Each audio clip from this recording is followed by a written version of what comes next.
Okay, good evening, everyone. Welcome to the December meeting of the Memphis Horticultural Society. Our guest speaker this evening is Emily Oppenheimer. She's the manager of the St. Jude Gardens. Emily is a Memphis native and a graduate of Christian Brothers University and the University of Memphis, where she earned her MBA. Her parents and grandmother cultivated her love of gardening, and she used what she learned from them as a volunteer at the Girls Incorporated Youth Farm and at Memphis Tilth and on farms in France under the Worldwide Opportunities on Organic Farms or WOOF program. She's completed 2 years at the St. Jude Garden and became the garden manager this past August. When she's not in the garden, she's coaching gymnastics, cooking, or spending quality time with her dog and cat. Please welcome Emily Oppenheimer. Thank y'all so much for having me tonight. That pretty much covers it. And speaking of that cat and dog, please excuse me if you hear any noises in the background because they are here as well. But it's true. I grew up in Memphis.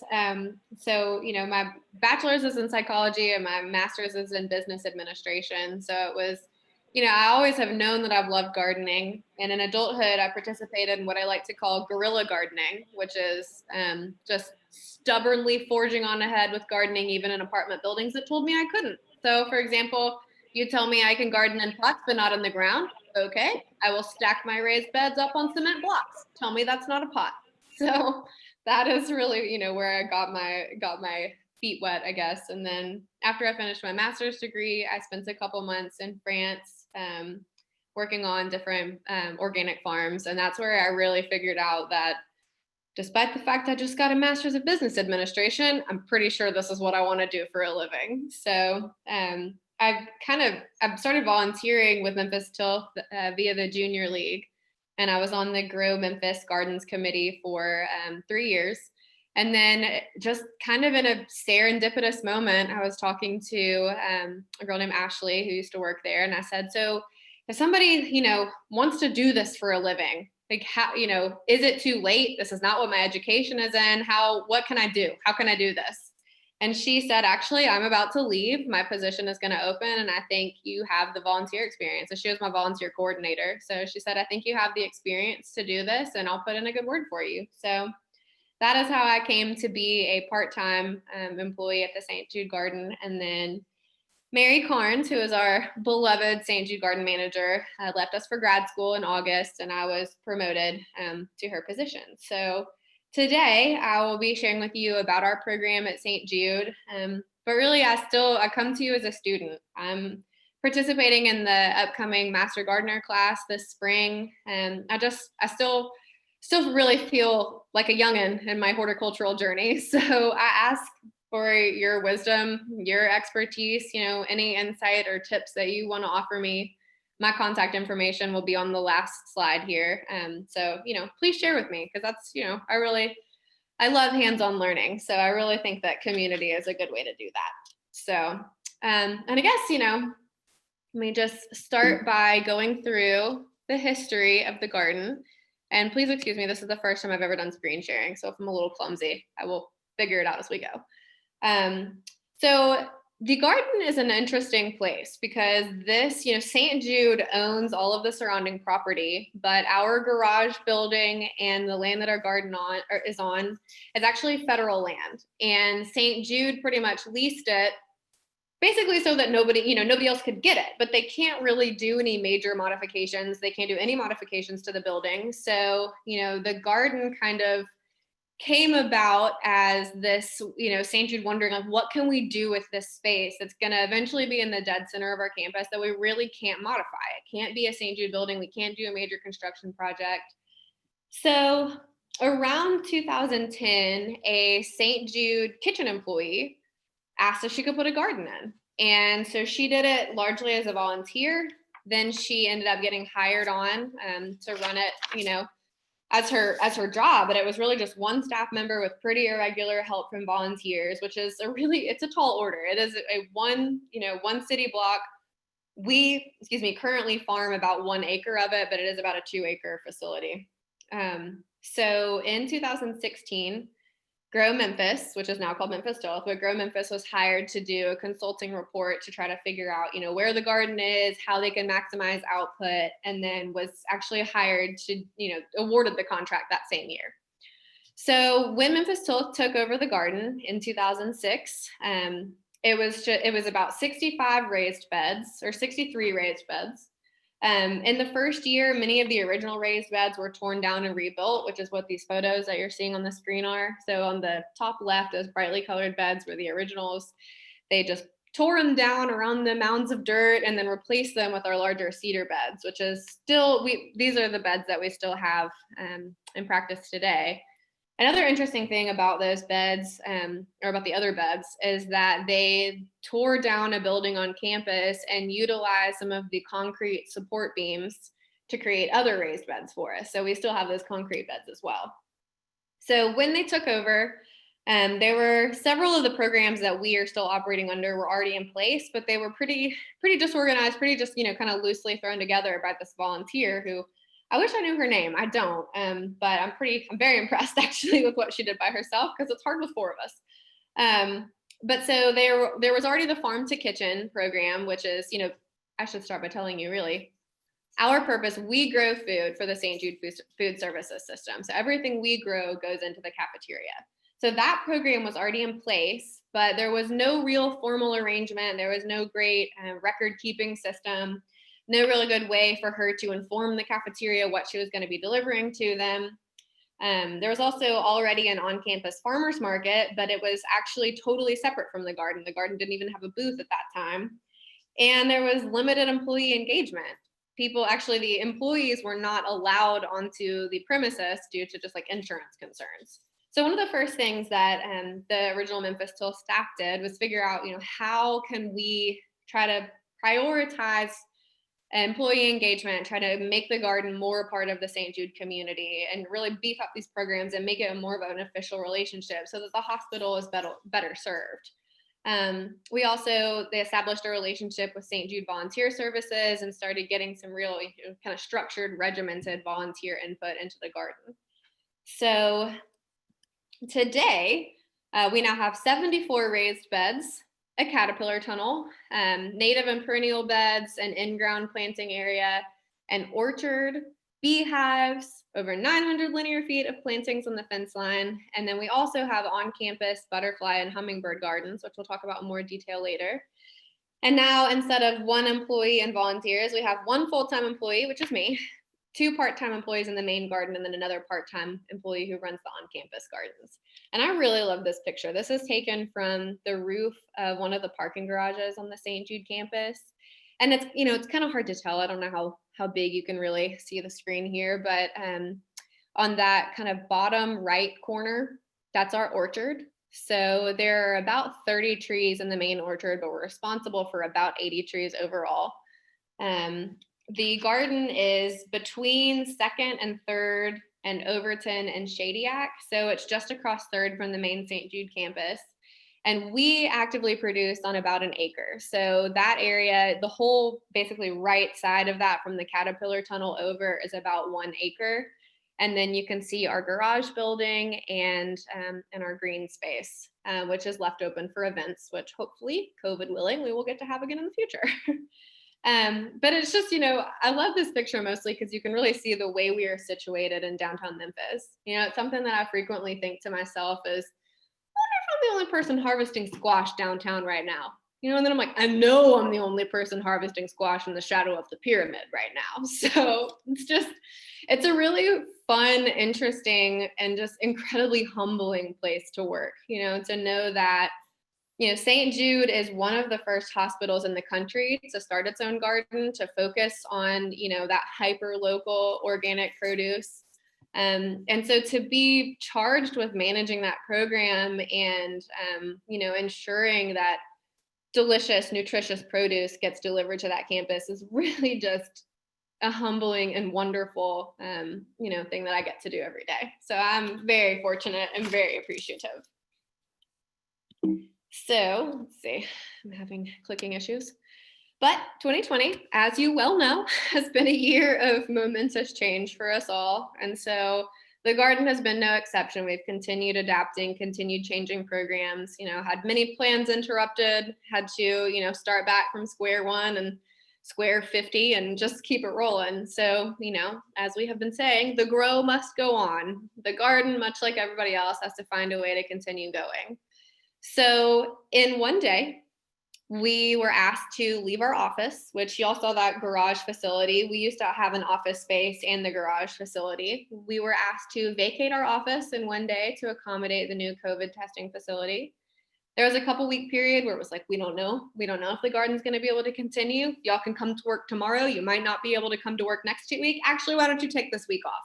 So it just, we were continually adapting and changing for a while until we found our groove. They ended up determining that we would be allowed to stay on, and they stopped accepting our produce for a couple months for March, April, and May, because they figured that it was probably safer to rely on major distributors at that point. So for a while, we donated everything that we grew.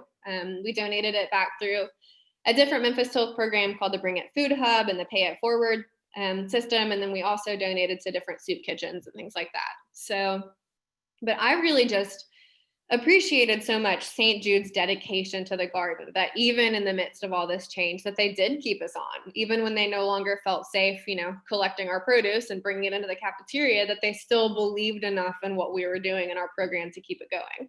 So this picture is the backseat of my car. We had planted all of our seedlings. We were ready to go. And so Mary and I, it was just the two of us at the garden at that point, and we're just throwing plants in the back of our car, taking them home, taking them to the office, taking them anywhere else we could to keep our seedlings alive. So it was just, it was hectic. But so, that's where we are today. It's just continually changing our programs to just continue meeting the needs of the hospital. And I will say, I was amazed at St. Jude's at just like their rapid response to the pandemic and the way they've mandated testing for all the employees that are on campus, and they included us in that, so we get tested every week. They just radically changed the entire structure of their business just to keep everybody safe, and I found it really, really incredible. So we are going to talk about some of our garden programs. The most important one, the reason for being, is the Farm to Kitchen program, and that is St. Jude's concept of healing with food. So one of the wonderful things that I get to do is coordinate directly with the executive chefs. There are two, Chefs Richard Farmer and Michael Vitro, and we'll talk a little bit more about them on the next slide. But basically, we service the K Cafe. So everything that we grow goes into the K Cafe, and from there, it either goes into the cafeteria, the K Cafe, or it goes into patient room service, St. Jude special events, their catering. The food services system actually serves 5,000 meals per day, and they're kind of on all ends of the spectrum. So like next week, we have an important retirement dinner that we're, Chef Farmer has ordered some specific things for us. And it's just, it's incredible, really. That cafeteria, we grow 5,000 pounds of food every year, but they serve 5,000 meals every day. It is amazing. So we are in no way providing all of their vegetables. They're still getting most of them from major suppliers, but they do, we do get to contribute, and they are really creative with the way that they will use our weird squashes, and they will find a way. If we bring it to the cafeteria, they're going to find a way to use it. But one of the coolest things, I think, that I get to do is work directly with the chefs on crop plans. So for example, this fall, I sent them a crop map, and I said, these are the crops that I intend to grow. In the fall, it's mostly, of course, leafy greens, root vegetables, squash, things like that. They came back and they said, they edit it. They tell me what they want. They say, do as many edible flowers as you can. We want them for garnishes. We don't like your weird winter squash. Please don't grow mustard greens, but please grow as much kale and collards and turnips as you can. So I love working with them directly, because that means that, I am actually meeting their needs, that they're getting from me what they want, so that our program services the hospital the best way it can. So this is a picture of the executive chefs. Chef Michael Vitro is on the right. He's the culinary operations chef, and Chef Richard Farmer is on the left. He's the training and development chef. So if y'all remember the restaurant Jarrett's, that is Chef Farmer, and Chef Vitro has come up in hospitality and hotels. So they both, they're both restaurant people. They're both long-term culinary people. And they both bring just incredible passion to the table. That's something, hospital food, as a general rule, does not have the best reputation, right? Just, when we think of places that we really want to eat, hospital cafeteria does not usually make that list.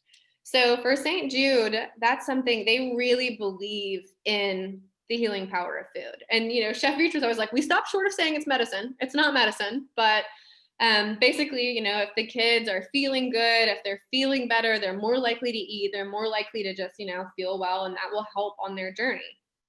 So it's just, when we get to the end, I have several articles that I'm going to send you all the links to that I just, a couple of them brought tears to my eyes. I think you might enjoy reading them if you would like to, but I would like to read you these quotes here on the screen. Chef Vitra says, our mission is always to cook with healing in mind. For us, it comes down to satisfaction and emotional well-being. If you eat a delicious meal, you're going to smile, gain energy from it, and feel satisfied for the day. We always want to give the absolute best food we can possibly give. And so he comes from hospitality, from hotels, and he talks a lot about that. Like they call everybody that they feed guest. They're all guests, whether it's patients or patient families or faculty or staff or visiting doctors or conventions, whoever it is. In their minds, in this cafeteria's mind, they are guests, and they're going to feed them a delicious, nutritious meal. Chef Farmer, for him, he really feels so passionately about, the caregiving side. So he says, it's not unusual for a child to feel like eating to not feel like eating due to different treatments. Then it becomes our mission as chefs to really step up and accomplish the most important thing that we do, which is take care of our patients and the families of those patients. And St. Jude has a program that they call Home Meals, which is basically every day. So there's this huge software program. And the kids, a lot of them can't eat certain things. They're on specialized diets. They're deeply immunocompromised. There are certain things that they can't intake. And they maintain all of that in a massive software program. So every day they have a general menu, for the inpatient kids that they can choose. There are like 3 main things being served that day. And the child can choose what they want, and they make sure before they serve the child, they run it against that program. They make sure that that child can eat that meal. And if not, they figure out something else that will work. But something that I really love about St. Jude is that they always feed them whatever they want. So if a kid sees the list of 3 things or however many that's offered that day, and they don't want any of them, and they call down and they say, I want Lipton cup of soup, they get Lipton cup of soup. That's what they get. But they especially pay close attention to that when they are, either going on to or coming off chemotherapy or something that's going to impact their ability to taste or just their desire to eat and their appetite. And they do what they call home meals, which is that they will talk to grandmothers in different countries. They will get foreign recipes. They will work with parents to try the recipe over and over and over again until they get it right, and they get the exact thing that child wants to eat. And they will serve them that. And there's a really great story in one of the articles that I will send y'all that is about the Silky chicken stew, which is a child wanted this recipe that his grandmother makes. And so Chef Farmer went to different suppliers around town and found the black Silky chicken, which is black skin, black meat, black bones, like an actual black meat. It's really interesting looking. And talked to the grandmother via a translator and talked to the mother to try to get that recipe exactly right that matches their family recipe. And at the end of it, when they finally served that child that dish, that kid said, you have to give this to everyone in the hospital. This will make the kids better. You have to give this to everyone. And, when Chef Farmer has told me that story and similar stories, and you can just see the passion in his eyes. He's a father, and you can just see how much he cares about feeding those kids. So when they call us and they say, do you have any of this? We're trying to make a recipe. It's just, that they are trying to impact one specific person or group's day. And it's just incredibly meaningful. So that is why we exist. And then everything else is kind of secondary to that mission of feeding. But I just, think it's really cool. So, let's see. I keep trying to click with the arrows and I can't do that. So one of the other things that we do, aside from having our big main campus garden that I showed you the kind of semi-aerial photo of from the roof of the parking garage, we also have a lot of on-campus satellite gardens. They're called the Butterfly and Hummingbird Gardens. So these photos on this screen are the main butterfly and hummingbird garden that is visible. So there's a breezeway. What you're seeing is the backside of the kitchen dock. So on the other side of that wall is where we load in food. What you can't see to the right of this main picture is just a glass walkway. And that's the main breezeway that connects the Chili's Care Center to the K Research and Care Center. So those are two of the primary patient care centers on campus. And it's right around the corner from the K Cafe. So that's the main butterfly and hummingbird garden. And that one is really cool because a lot of these kids, like we said, they're immunocompromised. A lot of them are not allowed to go to the garden. It's just, not worth the risk for, their health as it stands that day. So this is one of the only places that some of these kids can actually see and interact with the garden. So as you're walking down the hallway, you can look out the window. It's, something's blooming all of the time. We've got little slate labels or little information signs. And it's, one of the places that kids, regardless of, their treatment plan, can actually see gardens. And then we also have 6 satellite pollinator stations on campus that are outside. And so it's, St. Jude is really dedicated to being a bee campus. Not only do they want, they have the mission of promoting and protecting pollinators, but they also just want to have a beautiful, happy, vibrant, well-decorated, fun place to be. They want to they really go out of their way to try to give as much normalcy and childhood back to these children as they possibly can. And so flowers are one way that we do that, and that's one way that we get to contribute. And it's really meaningful to me. So we are a certified Monarch way station. We will talk about that certification in more detail later. But basically, this is one of, a network of gardens that offer all of the habitat needed for monarchs and other butterflies on their migration patterns. So this next slide, it's just some photos of different caterpillars and butterflies that we've seen on some of the pollinator stations and on some of the main campus gardens.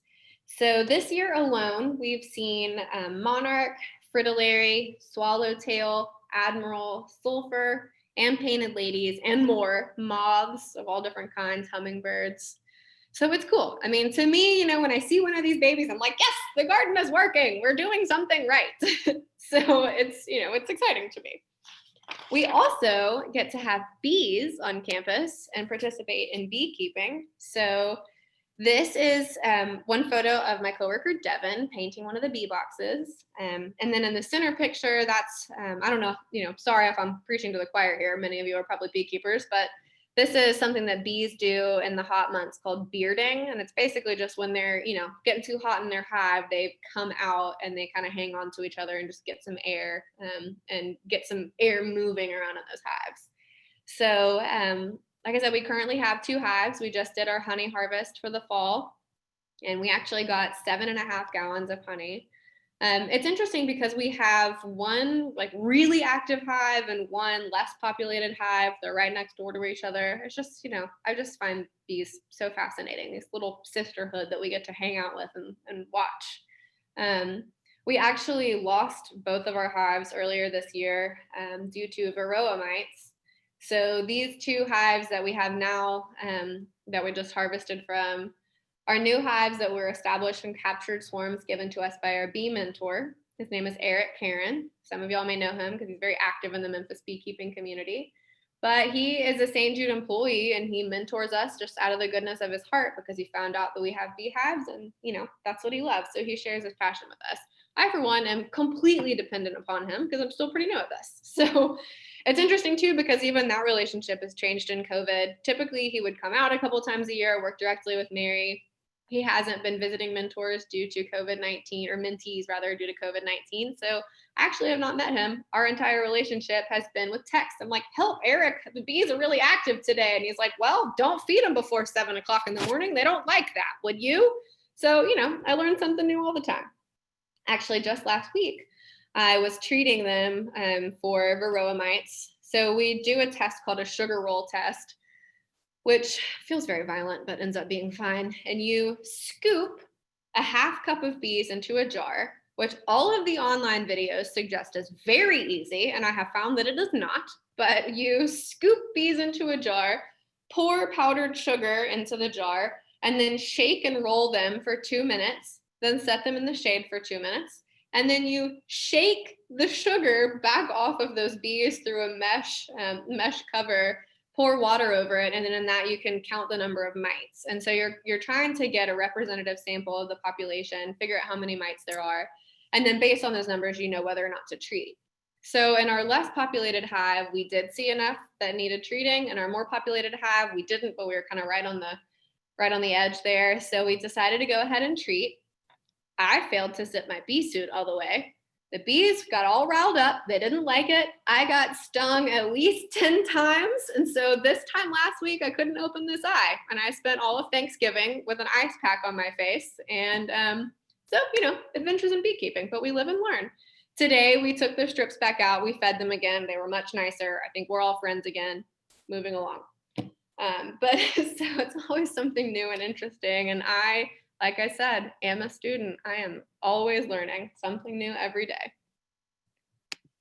So this is a picture from our harvest. In the top left picture, you can see Devin is uncapping the honey. So this is a honey super. She is using that knife to just like take off that front cover of wax. And then in the next picture over, our coworker Allie is putting the frames into the extractor.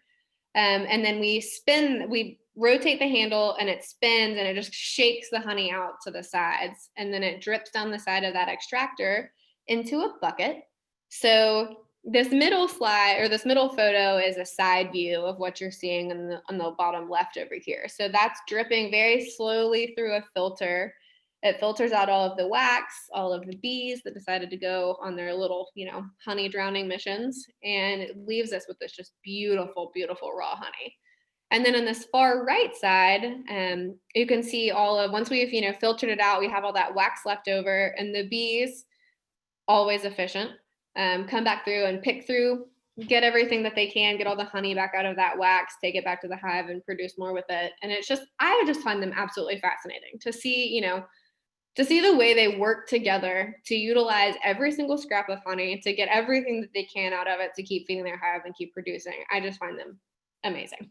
So very fortunate to get to work with bees. One of our other favorite programs is the farmers market, which we cannot take credit for. Like I said, it was well established at the beginning and a beloved program. It's usually weekly between April and November. It has been on pause this year due to COVID, unfortunately. We really miss it. But on a typical week, we would have 10 to 15 vendors. And then once a month on the first Friday, we have a craft day. And so we usually have about 25 vendors on craft day. And that's where we invite other makers. Otherwise, the normal market is all, produce suppliers or food producers or basically producers of consumables. There are some prepared foods. We have pressed juices and soaps and just really interesting things. And it generates about 10,000 in sales every year for the garden. And it's just, it's really fun for us. This is where we get to connect with the St. Jude community. I mean, we talk to so many people like, what? I didn't know we had a garden. And so this is a big place. It generates a lot of volunteers for us. And it's just, kind of helps us interface with the St. Jude world and become more connected and just remind people that we're out there. So it is closed to the public. You can only come to the market if you have another reason to be on campus, but it's only a $10 booth fee. So if any of you is a maker or a supplier and you would be interested in being a vendor, my email address will be at the end. Just contact me and I will put you on the vendor list, and fingers crossed, I will be sending an email out about the 2021 farmers market. We really hope. We shall see. So we also participate in with the St. Jude School Program. This is another program that we've really been wanting to build up anyway. This year it's totally virtual, so we're it's kind of taking a step back. We used to go into the classroom, and I actually I'm new to this. I've only been the manager since August, so this has been one of the programs that I have the least personal experience in, but I'm also really excited about expanding it. But Mary used to plan an activity like do something like dissect a bean and show the kids, the different parts of the seeds and stuff like that.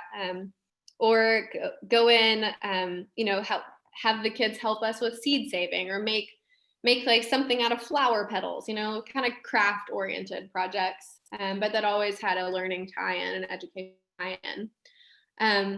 But I really, have been researching the education system. And I just think this is so cool. Like, St. Jude is just so thorough.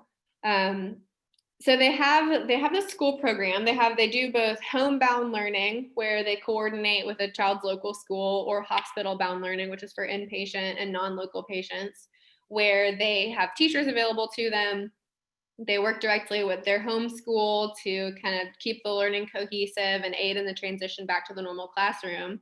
But then they go above and beyond that. They also have liaisons. So evidently, children who have survived cancer, it's relatively common for them to have learning disabilities, or learning struggles, maybe 3 to 5 years after like their cancer diagnosis. They kind of become apparent. And so St. Jude offers a liaison that will help work with their school to make sure that they, get a learning plan that works best for them, keeps them on track, make sure that their needs are met in the education system, which I just think is fascinating.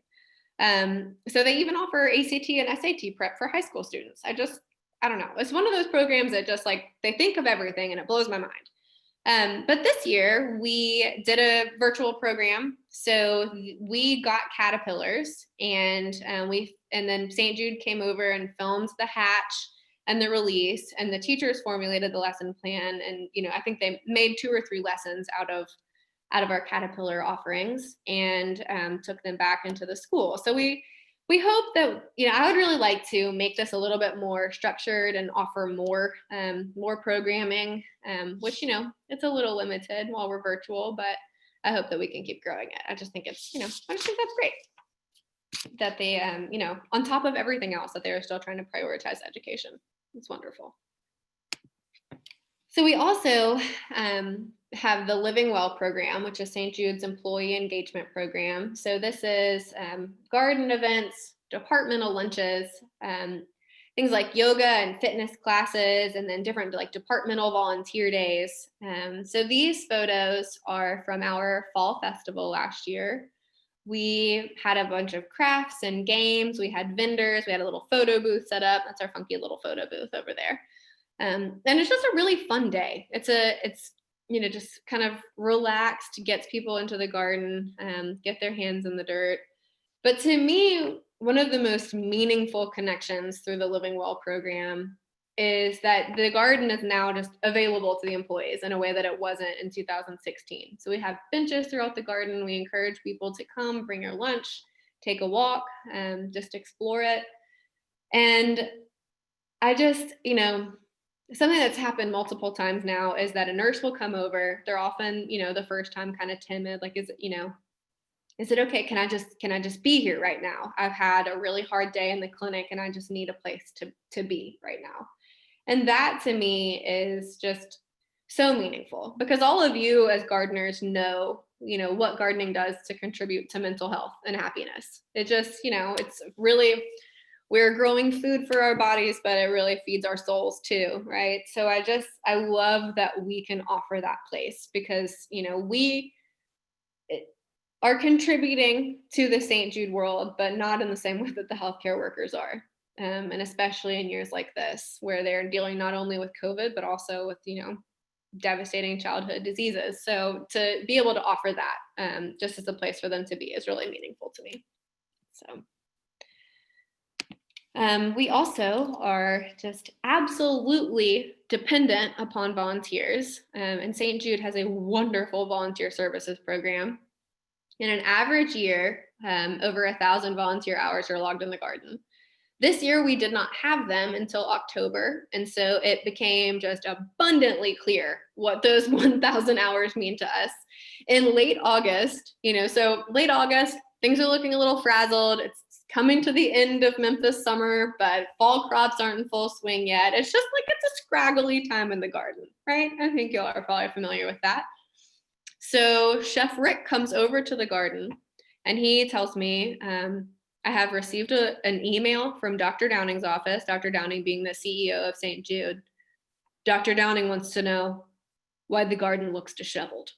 And so I'm like, scatter, like pull everything out, get the sunflowers down, make it look right, so we just like did everything we could in an afternoon to get the garden looking right, to get the weeds back under control, to catch up on all of the things that we had let slip because there are 3 of us out there, and we are used to having 3 of us out there plus 10 volunteers on a Saturday. So it's just, it's interesting really to have that point driven home of how much really is given to us by volunteers. So usually we're able to welcome corporate groups, school groups, alternative spring breakers, and our normal St. Jude volunteers. Right now, just, to be just keep safety at the forefront, we are only accepting volunteers from St. Jude Volunteer Services. So they've all been trained, COVID tested, and they commit to coming at least 3 times a month. So they're just, really incredible, dedicated people. So we just got them back in October. We are thrilled to have them. If any of you are interested in becoming volunteers, I will have a link at the end. So they're just invaluable to us. And our new program, our newest and just really exciting program. This is one of those ways, one of our like nefarious plots to get deep into the St. Jude world.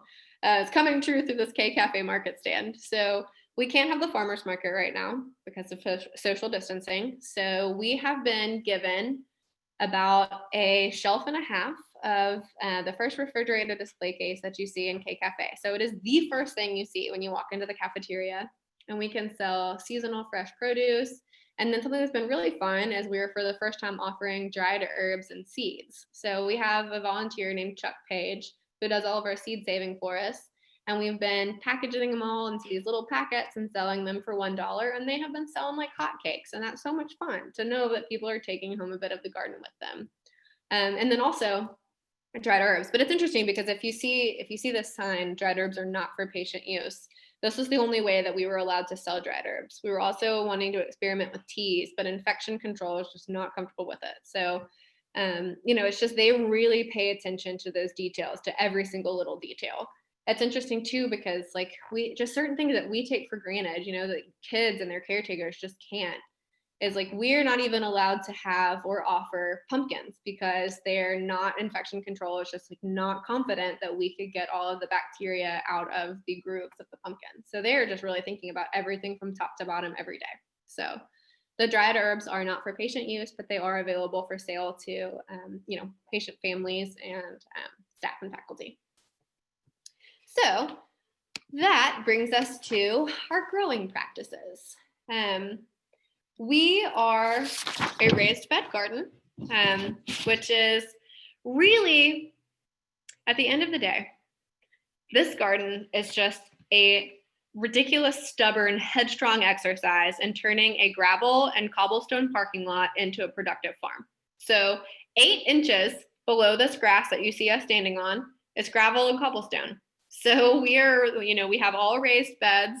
It is a blessing and curse for a farm of our scale. We find ourselves saying things like, gosh, if we could just grow in ground, we could really produce more. But the reality is that we can't grow in ground because it's gravel under there. So it's just, comes with challenges. Every bed is turned by our hands and feet with a shovel. So it takes us a lot longer than we wish it did to flip the garden at the end of a season because we can't go through and make broad motions with machinery, with tillers or tractors or anything else. Everything, that we do is with a foot and a little shovel. So that's it. It also means, that we do no-till gardening, which is good from a sustainability perspective. We're reliant upon, mulching and hand turning the soils instead of using tillers, which, tilling is great and fast and effective, but it also kind of damages the soil structure. So it's, it comes with its pros and cons, as does everything. But the raised beds also present a challenge for soil consistency and soil testing because each bed comes up a little different. Every bed is just a wheelbarrow of this, a wheelbarrow of that. Some of it's done by volunteers. We've run out of one compost. We started using another compost. Some of them are just like abandoned sandboxes, it seems like. It's just, it's different. It's a constant struggle. So we rely really heavily on crop rotation. So we try to follow the root to fruit to leaf to legume crop rotation schedule. And then we don't grow as many legumes in the garden. So we try to alternate and cover crops to, we have to just find other ways to fix nitrogen and get different nutrients back into the soil. So for example, where we had tomatoes planted this summer, right now we have kales and collards, and then we will try to do root vegetables in the spring, and then we alternate in with cover cropping. So we do a lot of clovers, alfalfa, vetch, rye that we, let grow up in the spring, let flower, and before it seeds, we pull it out and then mulch it or use it as mulch and then turn it back into the soil so it will break down. We also, in a normal year, compost a lot of coffee grounds from the hospital break rooms, which is, I think, a really cool program, so that we swap out compost buckets and everybody takes their coffee grounds and shakes them into the bucket instead of just throwing them away. It's also on hold this year because our campus access is limited, but it has been a really, really great program in the past for us. We also participate in vermiculture. So we keep worms, we apply worm castings and worm tea to our beds, and those are really our main fertilizers. And then we also use like fish emulsion, to a lesser extent blood meal, and which introduces nitrogen to the soil, and bone meal, which introduces phosphorus and calcium, but we use those as rarely as possible. And then we, use things like lime for tomatoes to help them absorb calcium, prevent end rot. And we always do our amendments between plantings. So we usually are only fertilizing with fish emulsion or worm tea once the plants are established. But in between seasons, or when we're turning the garden back over for the next season, is when we do our major soil amending. So we also are heavily reliant upon mulches. We use leaf mulch. I'm expecting a big delivery on Thursday, which I'm very excited about. We mulch with our cover crop, like I said. And so we are only using hammered mulches in our walkways and perennial beds. We also do a lot of composting. We use organic cotton burr compost, which is good for sandy and clay soils. We also get compost donated to us by the city of Memphis, and we use our own compost.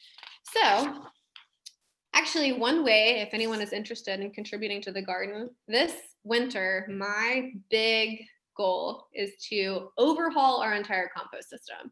Right now, we pretty much just use burlap lined chicken wire. And so we close in a circle of chicken wire. We throw in all of our garden debris. We cover it with tarps. And then when it's adequately broken down, we open up that wire and have a pile. But it is not a particularly great system for having the ability to turn the compost very often. We're basically just tarping it and hoping for the best because we outgrow our piles a lot. So I really want to, figure out a more substantial way, a better, more long-lasting system so that we can have a more scientific approach to our composting and be able to fork it over from one bay into the next and continually turn it. So like I said, if anybody really wants to make a big contribution to us, help us engineer a compost system and donate supplies if you would.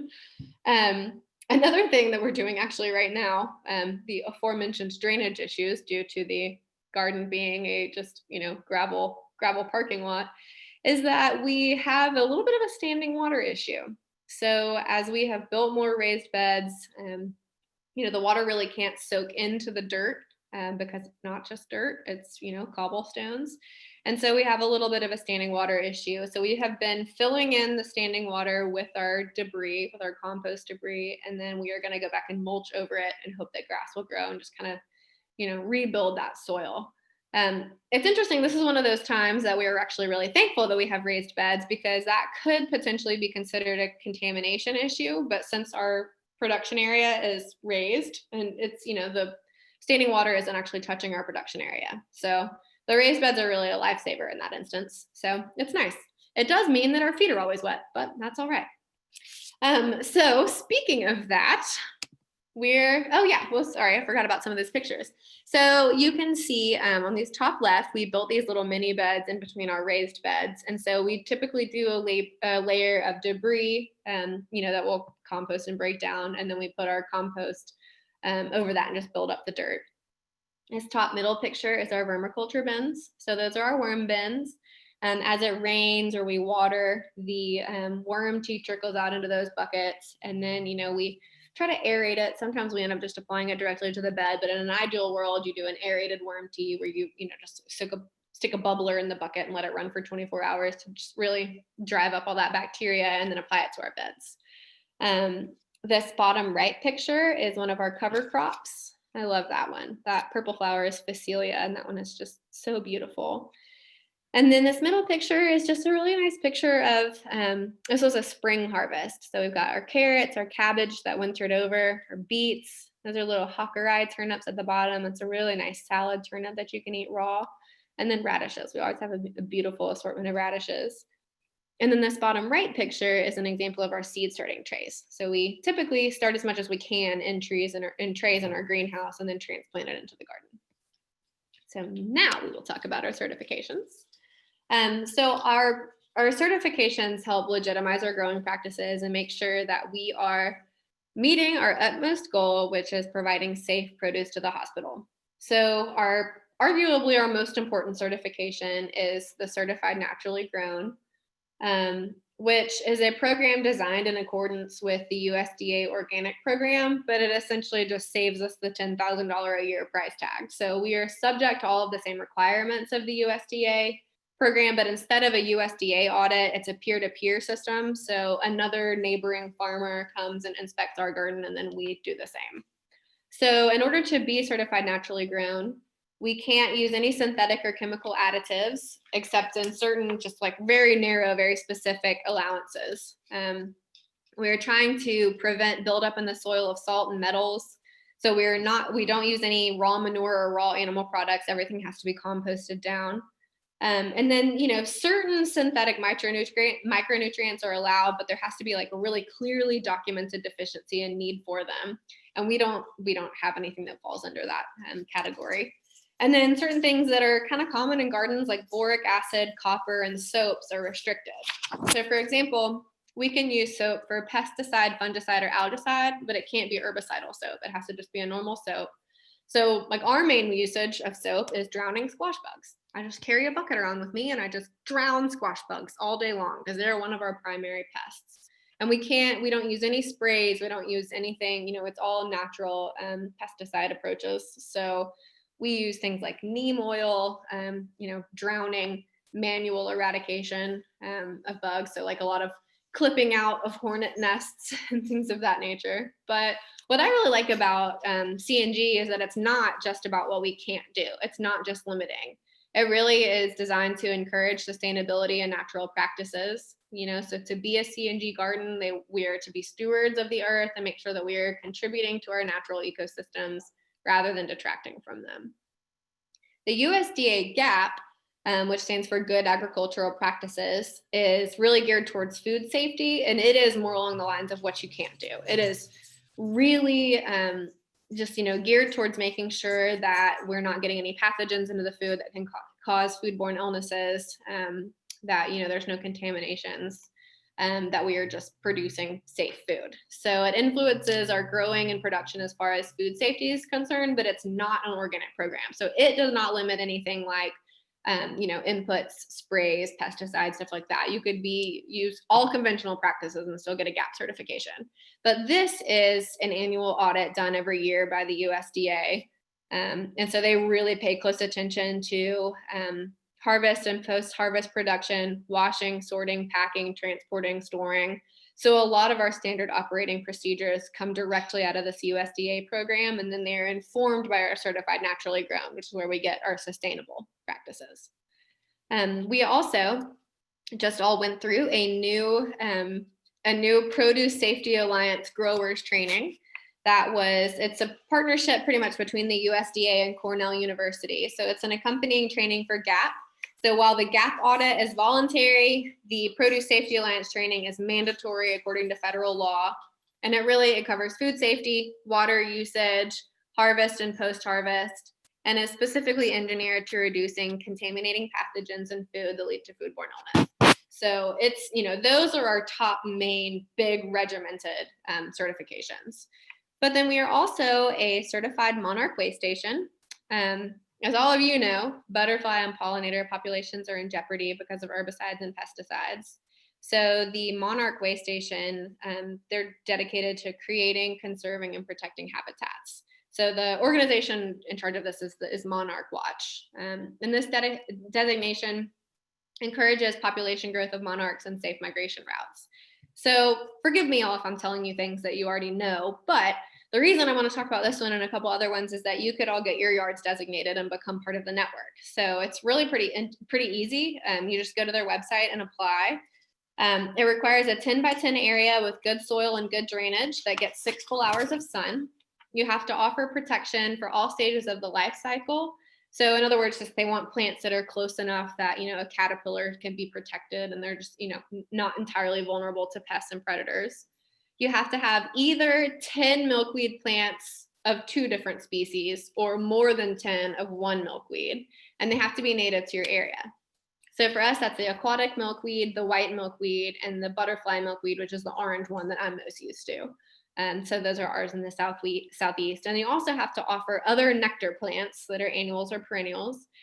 And then they want you to manage the space, which just means weeding and deadheading. So it's really attainable. If you've got a 10 by 10 space and you're willing to put those milkweeds and nectar plants in there, you can become a Monarch way station. And then, you're just helping contribute to their life cycle. We are also a National Wildlife Federation certified wildlife habitat, which is another one that everybody can do in their backyard.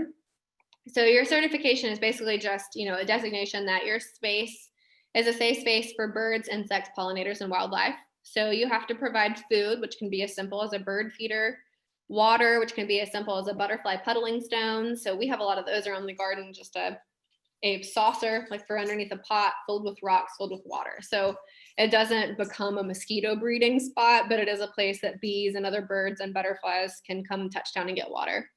You also have to offer cover or shelter, places to raise young, and natural sustainable practices. So they do discourage, any use of pesticides and herbicides. And then we are also a registered Tennessee apiary, which is interesting because technically all honeybees in the state of Tennessee must be registered or you can be fined and have your bees confiscated. But it does come with certain benefits. So they're supposed to send out information if they know about spraying that's going to be in your area or outbreaks of pest or disease. And then if your slides get destroyed in certain contexts, you can be compensated. So these are interesting. And I can provide links, especially to the Monarch Way Station and the Wildlife Federation's certified wildlife habitat. Because I just think, if as many of us as possible can get our spaces certified, then we're really contributing to, to pollinators and protecting pollinators. So also want to tell y'all just a little bit about Memphis Tilth, and that's our parent program. So I am a contractor at St. Jude. I'm employed by Memphis Tilth that holds the garden contract. And Memphis Tilth is interesting. There are a lot of different things that we do. We're dedicated to, to food justice, and we try to go about that in many different ways. So one of our main programs is the Bring It Food Hub, which is a CSA program that offers weekly food subscriptions from local suppliers. All the suppliers are within a 150-mile radius, and it's really pretty affordable. The classic subscription is under $24 a week. The deluxe is under $38 a week, and they offer 12 different community pickup locations and home delivery. So in the bag is going to be local produce and prepared goods, like maybe a cornmeal from a local farm. And then you can also do a la carte add-ons like coffee, bagels, and cheese. But what I really love about Bring It is it's just trying to connect local sustainable producers with the end consumer. So that's just another way for you to know your farmer and, have just easy, affordable access to local food. And then in doing so, we're contributing to paying our local suppliers a living wage so that they can afford to continue bringing us these, local, sustainable, nutritious, delicious foods. We also are the Memphis branch of a national organization called the Giving Grove. The Giving Grove is dedicated to helping establish small community orchards. So it has to be at least 6 trees to be considered an orchard. And they apply for a Giving Grove grant, and we will help them put in the trees. We teach them how to prune, how to care for the trees. And the goal is to foster community and belonging and neighborhood pride, but then through doing that, expand knowledge on the care and keeping of trees, and then in the long run, create a food resource that will continue giving for decades. So our goal is to have as many little orchards as possible around town. So that's a new program. It's only been around for about a year. So, kind of keep your eye out for it. And then we also have the St. Paul Garden, which is a learning garden It provides produce to bring at shares and also just to the neighborhood. It's a Junior League of Memphis work site, is where we keep all of our Giving Grove trees, and we can offer things like community trainings and volunteer days. And we teach sustainable ag practices, nutrition, garden to table workshops. We also have a community kitchen, a certified commercial kitchen, where we used to get to participate in more, cooking classes and nutrition classes, and kind of take the whole cycle from seedling to plate. So that's the St. Paul Garden. And then another new program that we have is the Urban Ag Academy, which is an applied learning program for high schoolers and adult learners. It's a 5-week program, and it's dedicated to helping students gain practical skills and learn about potential career paths in small scale local ag and sustainable ag. So while it is mostly online at the moment, for obvious reasons, it's really designed to include classroom learning, in-garden learning, workshops, and field trips. So we're trying to teach the basics in policy, food production, and safe handling practices so that people can get a real understanding of the ways that they can not only use sustainable practices in their lives, but potentially also pursue a career in this, and hopefully a career that provides a living wage. So that is getting pretty close to the end. I really appreciate y'all for bearing with me. I just have a few pictures to show you. So this is our raised beds. This is a little bit further along in the process. You'll saw just like the debris pile at the beginning that we layer compost into. On the right is some of our beloved volunteers transplanting seedlings for us that were raised in the greenhouse are now being transplanted out into the garden. This is just another view of our raised beds. So you can see, like, this is a good example you can kind of see the standing water issues that we face. But fortunately, because of our raised beds, they're not touching our production area. So everything ends up being fine. So that's good. Just other views of the garden. It's just a beautiful space. I really, I just love it. I really do. This is me at a market and Mary holding our prized cabbages that we grew over the winter last year. Our little baby birds and some peppermint zinnias in the shadow of the pyramid again. This was last year's market crew, farm crew. And then you can't really tell, but that's a butterfly and our chives over here. This is another one of our wonderful volunteers, Contessa, working the stand for us. And you can see how populated that market was. It really is a special, special environment on campus. I really hope we get it back next year. A monarch, so you can see it's working. And then this is tomatoes that we're dropping off to the K Cafe. Oops, sorry, flawed presenter here. And then this is one of our beautiful perennial gardens. I love that bed so much. And then this last picture, just once again, I just find it so captivating to get to grow underneath that pyramid. It's just wild. So if you are interested in volunteering, and I will drop these links into the chat, but to become a St. Jude volunteer, you go through St. Jude Volunteer Service, you will be trained, you'll be COVID tested every week.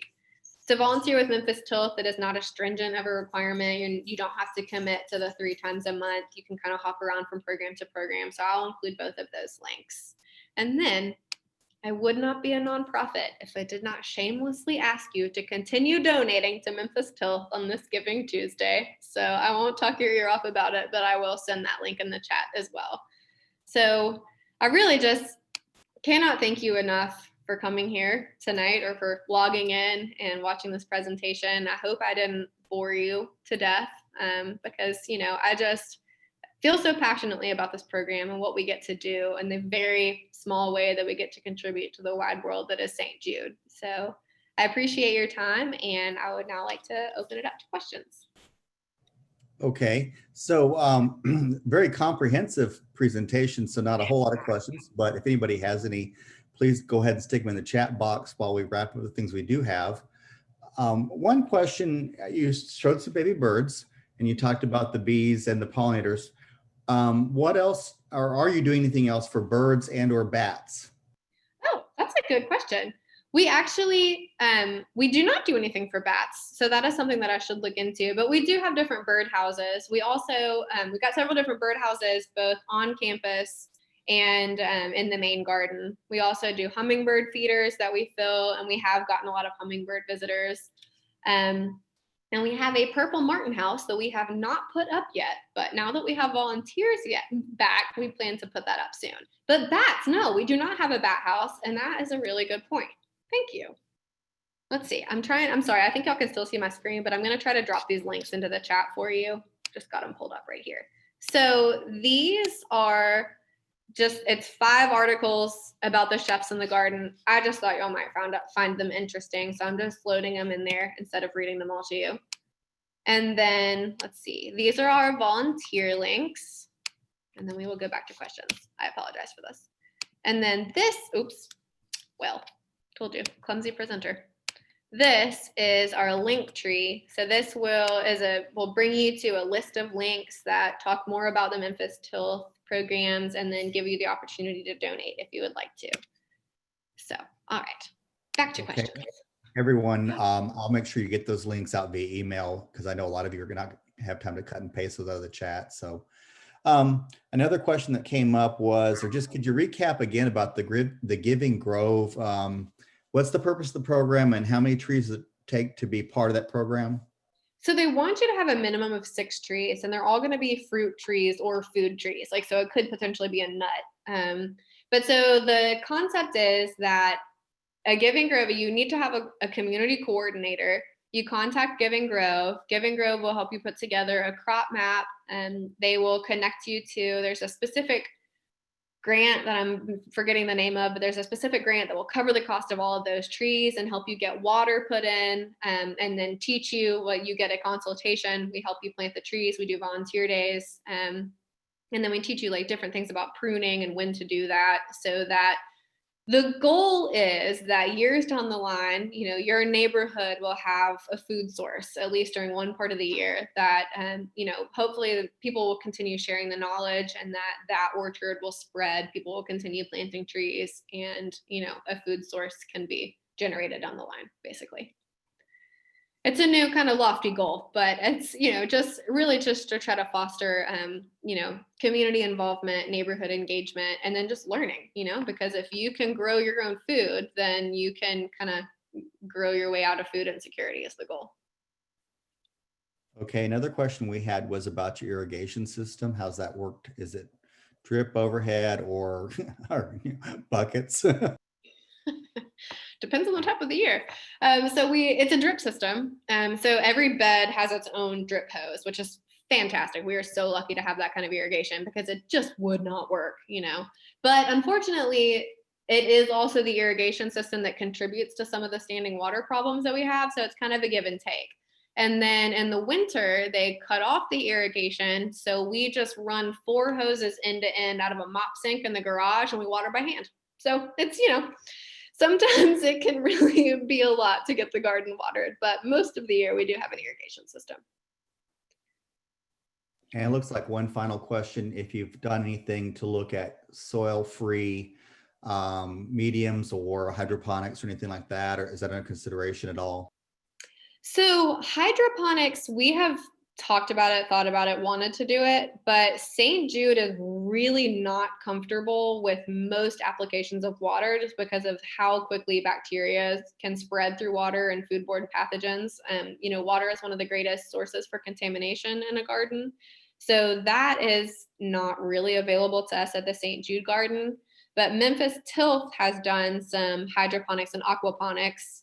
So aquaponics being, fish involvement. And one of our board members, his name is Daryl Levin, and he has a full aquaponic garden, and that is, I think it's a New Way aquaponic garden. So if y'all go to the Cooper Young Farmers Market, you can find Daryl, and he would love to talk to you about aquaponics and hydroponics. I don't personally know a lot about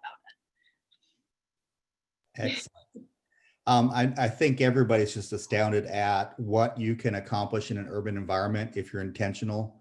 And especially, and also I think it's amazing how intentional you have to be when you're dealing with St. Jude and the hospital environment and what they're trying to accomplish there, and the safety and health they're trying to promote. So I think everybody, just lots of positive comments in the chat this evening for you.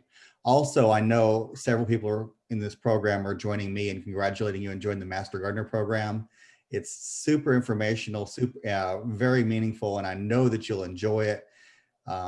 So I look forward to seeing you around in that program too. So Thank thanks. you. I'm I so appreciate that excited. very much.